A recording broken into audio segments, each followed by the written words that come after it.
Gon and Koma lived perfectly curated, safe lives. Gon belonged to a music master who treated him like royalty, and just down the street, Koma's mistress doted on her every blink and purr.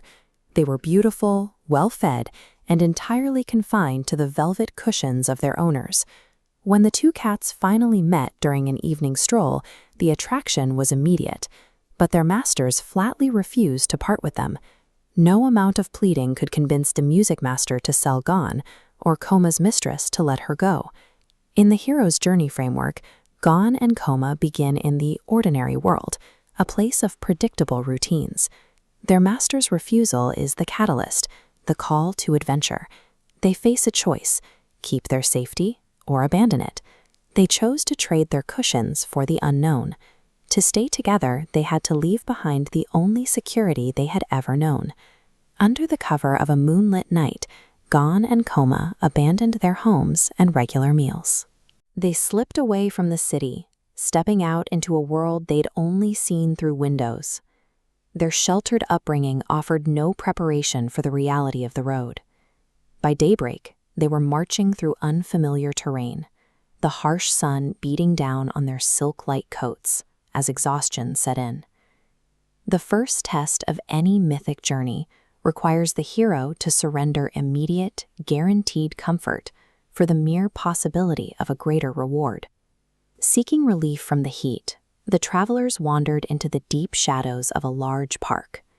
The grass was soft and the trees provided cool cover, making it feel for a moment like a new paradise. That peace was shattered instantly. A massive dog came lunging through the trees, teeth bared, turning their escape into a fight for survival. Koma panicked, shrieking as she scrambled high up the nearest cherry tree. Gon, however, planted his paws. Despite the massive size difference, he stood his ground to keep the predator away from her. Before the dog could strike, a servant passing through the park drove the beast away. He scooped up the trembling Gon and carried him off to the palace.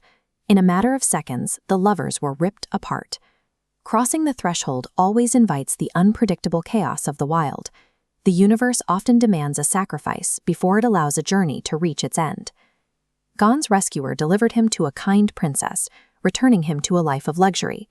He was provided with the choicest cuts of meat and the softest mats in the palace. Yet without Koma, the luxury felt empty. He was trapped by his own rescue, safe from the dog, but unable to return to the road to find his mate. The princess had her own threat, a persistent serpent.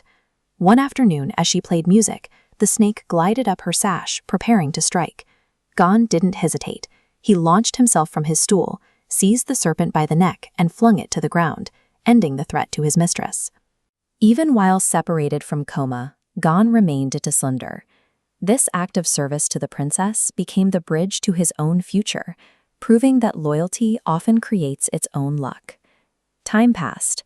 Gon grew larger and more stately, spending his mornings quietly basking in the sun outside the palace doors. One day, his quiet morning was interrupted. Out in the distance, a large cat was aggressively cornering and bullying a much smaller, helpless stray. Gon's protective instincts flared immediately. He charged in and chased the bully away. When he turned back to comfort the victim, he realized the tiny, battered cat was Koma. Their purring could be heard across the palace grounds.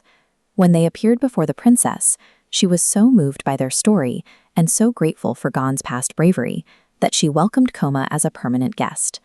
On the hero's journey, Gon and Koma have reached the final stage, the return with the elixir.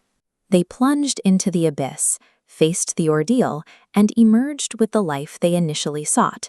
The spark they felt under the cherry tree was only the start. Their story shows that while a chance meeting might begin a romance, it takes surviving the road, the dog, and the serpent to actually build a life together.